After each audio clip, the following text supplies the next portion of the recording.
しかし。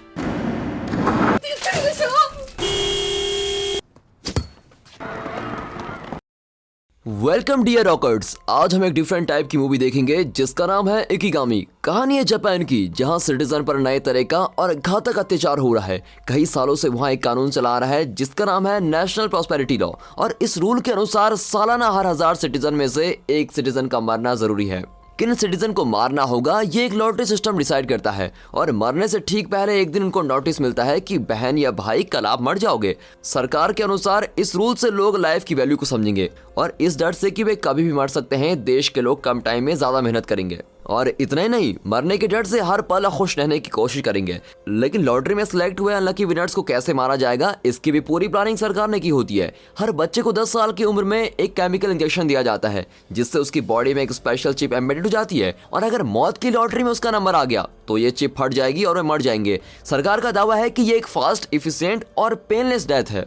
तो मूवी की शुरुआत में दिखाते हैं कि यसुके नाम का आदमी तेजी से भाग रहा है। वो टेंशन में है और बार बार टाइम को देख रहा होता है। लगता है वो बहुत ही जल्दी में है। फिर पता चलता है कि सरकार ने उसको मौत का नोटिस दे दिया है, और वो भी 23 घंटे पहले। मतलब उसके पास लाइफ का सिर्फ 1 घंटा बचा हुआ है, और वो ठीक रात 11 बजे मर जाएगा। और मरने से पहले वो एक जरूरी काम करना चाहता है, इसलिए वो बहुत तेजी से भाग रहा है। यसुके एक पब के अंदर जाकर एक आदमी को अटैक करता है। एक्चुअली हाई स्कूल में इस आदमी और इसके फ्रेंड्स ने मिलकर यसुके को बहुत ही परेशान किया था। एक बार उन लोगों ने यसुके को इतनी बुरी तरह से मारा था कि यसुके को हॉस्पिटल में एडमिट करना पड़ा। उन्होंने सिगरेट से यसुके का हाथ भी जला दिया था, और उसको रोज इंसल्ट भी करते थे। और लाइफ के इस आखिरी 1 घंटे में वो उनसे खूब बदला लेना चाहता है, पर उन्हें मारने से कुछ सेकंड्स पहले क्लॉक में 11 बजते हैं, और बेचारा यसुके अपनी आखिरी इच्छा पूरी किए बिना ही मर जाता है।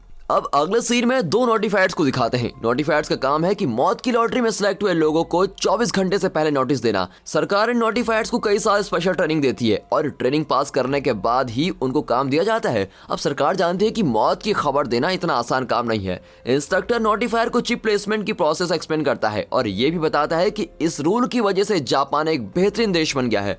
जापान का क्राइम रेट 50% कम हो गया है, और देश की जीडीपी और उत्पादन कई गुना ज्यादा हो गई है। और सभी इंस्ट्रक्टर को ध्यान से सुन रहे होते हैं, लेकिन एक आदमी उठकर कहता है कि सर, ये रूल इसलिए बना है क्योंकि सरकार बेरहम है। इससे कुछ अच्छा नहीं हो रहा है, बल्कि लोग रोज डर डर के जी रहे हैं और जिंदगी भर इसी डर में जीएंगे। तब कुछ गार्ड्स आकर उस आदमी को बाहर लेके जाते हैं और उसको पनिशमेंट के लिए भेज देते हैं। तब हमें बताया जाता है कि जो भी इस रूल के अगेंस्ट बोलता है उसको मौत की सजा दी जाती है। इंस्ट्रक्टर अपना लेक्चर जारी रखते हुए कहता है कि सिटीजन को उनकी मौत का नोटिस देने के बाद उन्हें एक पेपर दिया जाएगा जिसे इकिगामी कहते हैं। इकिगामी का मतलब है डेथ लेटर, और इसे यूज करके सिटीजन अपना आखिरी दिन किसी भी रेस्टोरेंट में फ्री खाना खा सकते हैं, ऊपर से कहीं भी फ्री में ट्रेवल कर सकते हैं। और इतना ही नहीं, मरने के बाद उनकी फैमिली को कंपनसेशन के तौर पर पैसे भी दिए जाएंगे। लेकिन अगर मरने वाले का कोई क्राइम रिकॉर्ड हुआ तो उसकी फैमिली को कुछ नहीं मिलेगा। अब इतना सब कुछ एक्सप्लेन करने के बाद इंस्ट्रक्टर नोटिफाइड से कहता है कि आप सब देश की सेवा कर रहे हैं, आपको अपने काम पर गर्व होना चाहिए। और फिर मूवी का हीरो फुजिमोटो भी ये लेक्चर सुन रहा होता है, और वो एक नया नोटिफायर है, और अपने जॉब के पहले दिन उसे तसुबासा नाम के आदमी को डेथ फाइल देनी होती है जिसे अगले दिन मरने के लिए सिलेक्ट किया गया है।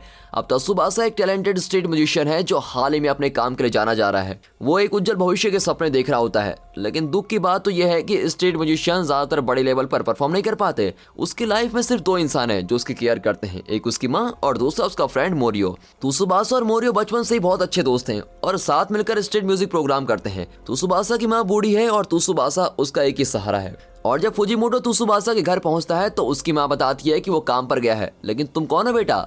अब इस सवाल पर फुजिमोटो उसे इकिगामी पकड़ाता है और कहता है कि तसुबासा सिर्फ 24 घंटे तक ही जिंदा रहेगा।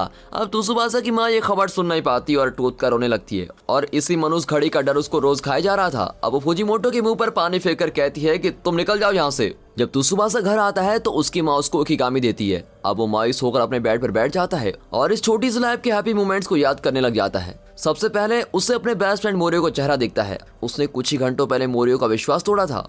एक्चुअली तसुबासा को एक रियलिटी शो प्रोड्यूसर ने एक ऑफर दिया था, लेकिन वो सिर्फ तसुबासा के साथ कांटेक्ट करना चाहता था। अब इतने साल तसुबासा और मोरियो साथ ही परफॉर्म करते रहे, लेकिन उस वक्त मोरियो के बारे में बिना सोचे तसुबासा ने कॉन्ट्रैक्ट साइन कर दिया। लेकिन मौत को करीब पाकर उसे लगता है कि उस स्टूपिड रियलिटी शो के बजाय उसे अपने फ्रेंड को चुनना चाहिए था। अब अगले दिन तसुबासा एक महंगे रेस्टोरेंट में जाता है और अपना इकिगामी देखकर वो बहुत ही स्पेशल और महंगे डिशेस को मंगाता है। फिर वो मोरियो के पास जाकर माफी मांगता है, पर मोरियो का गुस्सा अभी उतरा नहीं होता है और वो उठकर चला जाता है। अब तसुबासा रियलिटी शो के स्टूडियो में जाता है ताकि मरने से पहले वो कुछ तो नाम कमाए। अब वहाँ उसे एक नए पार्टनर के साथ गाने गाने को कहते हैं।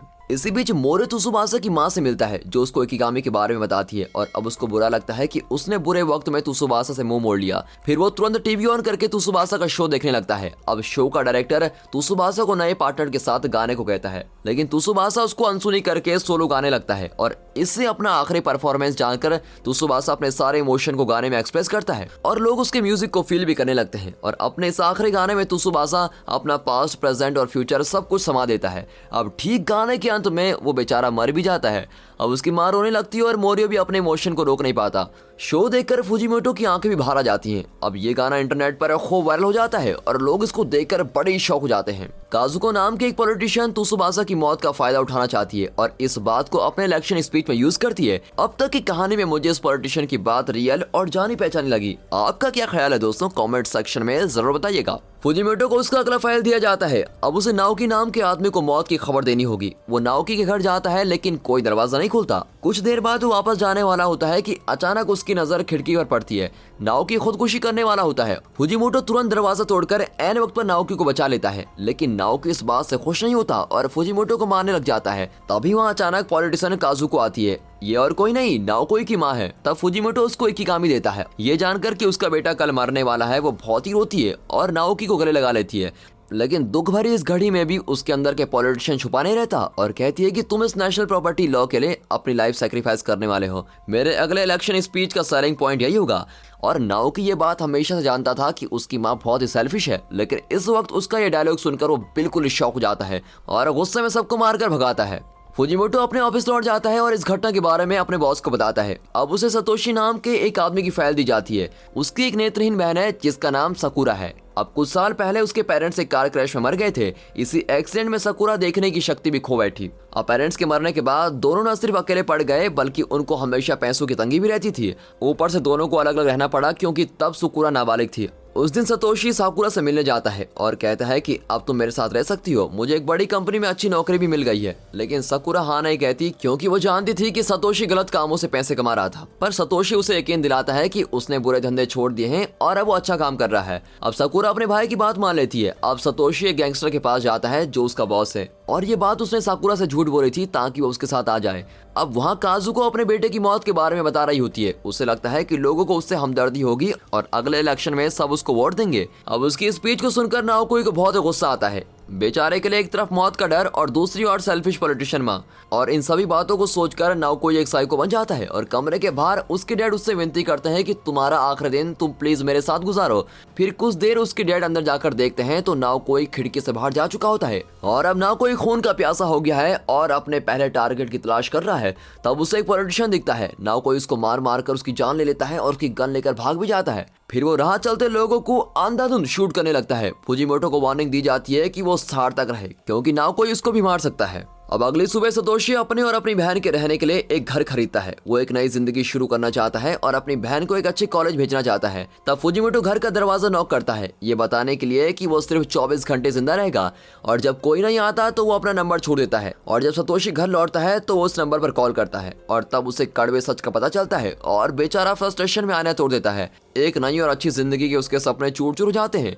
फिर वो साकुरा से मिलता है लेकिन उसे ये बात नहीं बताता कि कुछ घंटों में मर जाएगा। वो साकुरा को अपनी आंखें डोनेट करने का फैसला करता है, लेकिन अगर साकुरा को पता चल गया कि उसका भाई मरने वाला है तो वो अपनी आंखों की सर्जरी कभी नहीं करवाएगी। और इस पर डॉक्टर्स भी प्रॉमिस करते हैं कि वो इस बात को सीक्रेट ही रखेंगे और अगले दिन सतोशी के मरने के 1 घंटे के बाद साकुरा की सर्जरी करेंगे। अब इस बीच फुजीमोटो को सतोशी के लोकेशन का पता चल जाता है और वो इकिगामी देने हॉस्पिटल पहुंच जाता है। लेकिन सतोशी और फुजीमोटो के बीच कुछ बातें साकुरा सुन लेती है, लेकिन सतोशी उससे झूठ कहता है कि फुजीमोटो मुझे नहीं किसी और सतोशी नाम के आदमी को नोटिस देने आया था। लेकिन साकुरा को शक होता है क्योंकि इकिगामी ने दिया हुआ डेथ टाइम और उसकी सर्जरी का टाइम मैच होता है। अब वो नहीं चाहती कि उसका भाई मरे, इसलिए वो कहती है कि कल सुबह 10 बजे के बाद ही वो अपनी सर्जरी करवाएगी। लेकिन सतोशी जानता है कि ये नामुमकिन है और जब साकुरा वहां नहीं होती तो वो फुजीमोटो से लड़ने लगता है कि तुम मेरी लाइफ को बर्बाद करने क्यों चलाए। फुजीमोटो बेचारा भाई बहन के प्यार को समझता है लेकिन वो सतोशी को बचाने के लिए कुछ नहीं कर पाता।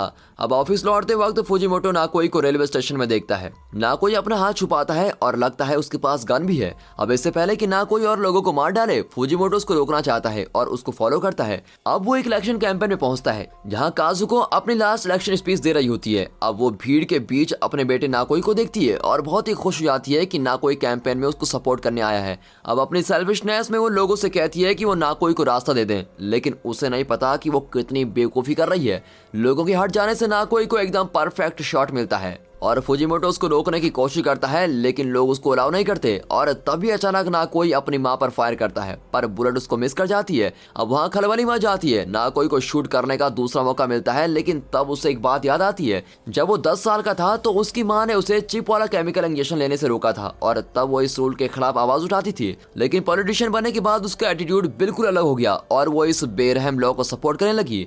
और ये सब सोचकर वो गन नीचे रखता है, लेकिन उसी वक्त एक पुलिसमैन उसको शूट कर देता है और फिर उसके पिता उसको पकड़ने को दौड़ते हैं और अपने घायल बेटे को सीने से लगा लेते हैं। फुजिमोटो इस दृश्य को दूर से देख रहा होता है और उसके दिमाग में कई सारे इमोशन चल रहे होते हैं। अपनी इस नई नौकरी में उसने लोगों का इतना दुख देखा हुआ है कि उसे खुद से नफरत होने लगती है, लेकिन वो साकुरा की मदद करके अपने इन पापों का प्रायश्चित करना चाहता है। वो ऑपरेशन थिएटर में जाती है तो वो बहुत ही खुश होती है कि ऑपरेशन के बाद वो अपने भाई को फिर से देख पाएगी। अब उसके जाते ही सतोशी एकदम से टूट जाता है और बेबस होकर रोने लगता है।